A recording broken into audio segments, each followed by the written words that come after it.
आपने तत्वों के नाम, प्रतीक, परमाणु क्रमांक और उसमें कक्षाओं में उपस्थित इलेक्ट्रॉनों की संख्या को अच्छे से समझ लिया है और अधिकतम एक कक्षा में अधिकतम कितने इलेक्ट्रॉन्स आ सकते हैं इसको भी हम पहले की वीडियो में समझ चुके हैं। आज हम देखेंगे इलेक्ट्रॉनिक कॉन्फ़िगरेशन या इलेक्ट्रॉनिक विन्यास। इलेक्ट्रॉनिक विन्यास क्या होता है कि किसी भी परमाणु के नाभिक के बाहर कक्षा में कितने इलेक्ट्रॉन हैं। जैसे अगर हम देखें कि ये क्या है, नाभिक, सबसे परमाणु के सबसे अंदर बीच में कौन होता है, नाभिक होता है और उसके चारों तरफ कक्षाएं होती है। तो इन कक्षाओं में कितने इलेक्ट्रॉन हैं वह क्या कहलाता है, इलेक्ट्रॉनिक विन्यास कहलाता है। अगर हम सबसे पहले हाइड्रोजन का परमाणु की संरचना देखें या इलेक्ट्रॉनिक विन्यास देखें तो इसके नाभिक के अंदर प्रोटॉन की संख्या 1 होती है और इसके अंदर इलेक्ट्रॉन की संख्या भी 1 होती है। तो इसकी जब 1 है तो सब पहली जो कक्षा है उसमें कितना इलेक्ट्रॉन होगा, 1 इलेक्ट्रॉन होगा। तो इसका इलेक्ट्रॉनिक विन्यास कितना हो गया, 1। नेक्स्ट अगर हम देखें हीलियम, बीच में नाभिक जिसमें प्रोटॉन कितने हो गए, 2, तो इलेक्ट्रॉन की संख्या भी कितनी होगी, 2। हीलियम, इसमें प्रोटॉन की संख्या 2, इलेक्ट्रॉन की संख्या भी 2 होती है और पहली कक्षा में अधिकतम 2 इलेक्ट्रॉन आ सकते हैं। तो इसमें 1 इलेक्ट्रॉन और 2 इलेक्ट्रॉन, ये है आपका हीलियम। तो इसका इलेक्ट्रॉनिक विन्यास कितना हो गया, 2, मतलब कि कक्षा में कितने इलेक्ट्रॉन उपस्थित हैं। नेक्स्ट अगर हम बात देखें लिथियम की, तो बीच में नाभिक जिसमें प्रोटॉनों की संख्या हो गई 3, यह है पहली कक्षा के, ये है दूसरी कक्षा।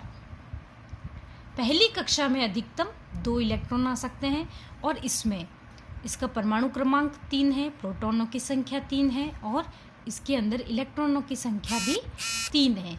तो पहली कक्षा में अधिकतम 2 इलेक्ट्रॉन आ सकते हैं, ये हमने ज्ञात कर लिया है पहले कि जो पहली कक्षा के है इसमें अधिकतम 2 इलेक्ट्रॉन आ सकते हैं। तो हमने 2 इलेक्ट्रॉन कर दिए, अब 1 इलेक्ट्रॉन और है क्योंकि इसमें कितने हैं, 3 इलेक्ट्रॉन, तो 1 इलेक्ट्रॉन और बचा, तो हम इसको दूसरी कक्षा के अंदर भेज देंगे। तो इसका इलेक्ट्रॉनिक विन्यास क्या हो गया, पहली कक्षा में कितने हैं, 2, तो इसका इलेक्ट्रॉनिक विन्यास हो गया 2 और दूसरी कक्षा में इसमें है 1 इलेक्ट्रॉन, तो अतः इसका हो गया 2,1, मतलब पहली कक्षा में 2 और कॉमा और दूसरी कक्षा में है 1 इलेक्ट्रॉन। लिथियम, अब हम नेक्स्ट बात करें बेरिलियम की,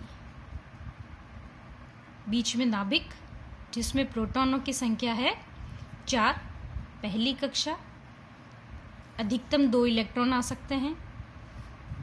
इसमें प्रोटॉन 4 है तो इलेक्ट्रॉन भी 4 होंगे, 2 आ गए और दूसरी कक्षा में कितने हो गए, 2 इलेक्ट्रॉन।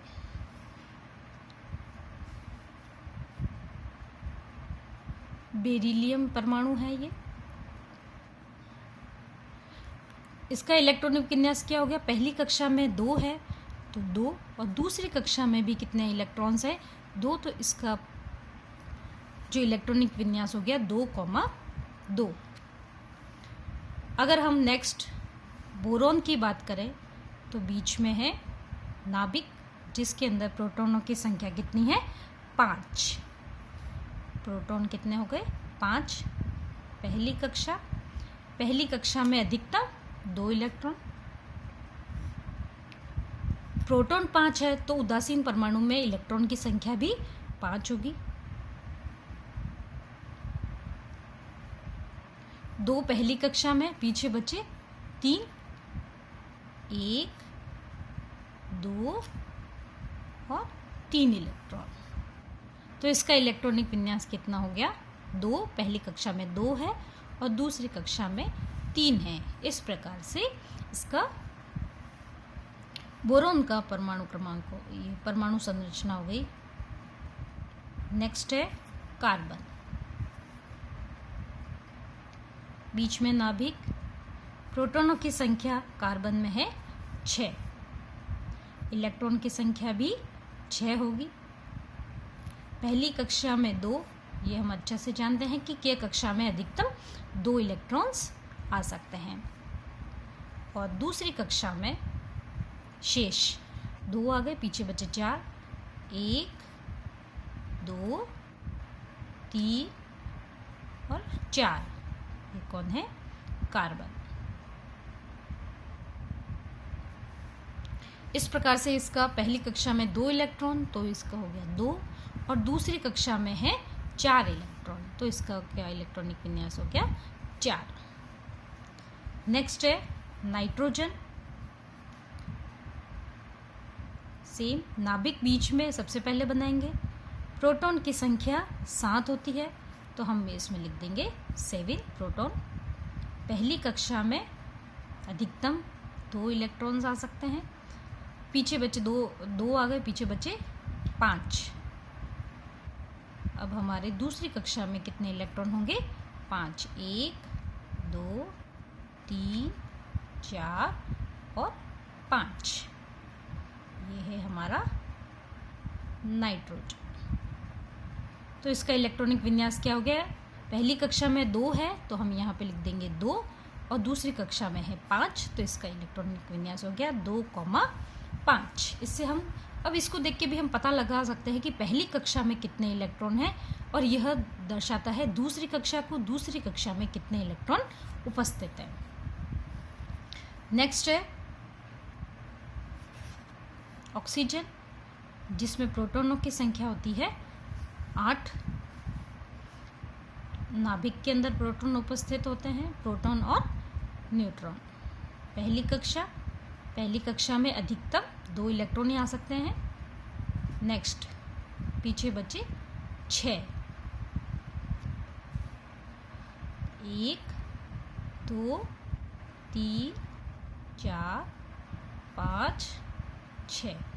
ये है हमारा ऑक्सीजन। तो इसका हो गया 2 पहली कक्षा में और दूसरी कक्षा में 6 उपस्थित है, तो हमारा इलेक्ट्रॉनिक विन्यास हो गया 2,6। इसी प्रकार से हम नेक्स्ट और देख सकते हैं फ्लोरीन। बीच में नाभिक 9, जिसके अंदर प्रोटॉनों की संख्या होती है, हमने इसको अच्छे से याद कर लिया है। फ्लोरीन जिसमें है प्रोटॉन की संख्या 9, तो इलेक्ट्रॉन की संख्या भी कितनी होगी? 9। इसमें पहली कक्षा में 2 इलेक्ट्रॉन और दूसरी कक्षा में शेष 7 इलेक्ट्रॉन। क्योंकि हम अच्छे से जानते हैं कि जो दूसरी कक्षा है उसमें हम मैक्सिमम कितने 8 इलेक्ट्रॉन डाल सकते हैं। तो अभी हमारे पास में फ्लोरीन में 7 आए हैं, तो हम इसमें डाल सकते हैं 1 2 3 4 5 6 7। ये है फ्लोरीन।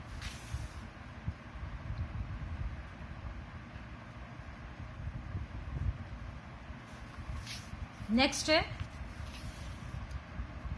प्रोटॉनों की संख्या 10। प्रोटॉनों की संख्या 10 वाला हमारा कौन सा है तत्व? नियॉन। Ne नियॉन 10 है और इलेक्ट्रॉनों की संख्या भी 10 होगी। पहली कक्षा में हमेशा अधिकतम 2 इलेक्ट्रॉन हैं और शेष बचे 8, क्योंकि किसी भी उदासीन परमाणु में इलेक्ट्रॉन और प्रोटॉनों की संख्या बराबर होती है। तो प्रोटॉन 10 है, इलेक्ट्रॉन भी 10 हुए हैं। 2 इलेक्ट्रॉन पहली कक्षा में 1 2 3 4 5 6 7 और 8। ये है नियॉन, जिसका परमाणु क्रमांक है 10। तो हम इन दोनों का इलेक्ट्रॉनिक विन्यास लिख देंगे। फ्लोरीन पहली कक्षा में 2, दूसरी कक्षा में 7, और नियॉन पहली कक्षा में 2 और दूसरी कक्षा में 8। इस प्रकार से हमने परमाणु क्रमांक 10 तक का इलेक्ट्रॉनिक विन्यास या परमाणु की संरचना, मतलब परमाणु के अंदर प्रोटॉन कहाँ और कितने स्थित होते हैं और उनकी चारों तरफ कक्षाएं होती है, उसमें इलेक्ट्रॉनों की संख्या कितनी है, परमाणु संरचना, इलेक्ट्रॉनिक विन्यास को हमने अच्छे से समझ लिया है। आप इसका अच्छे से अभ्यास करेंगे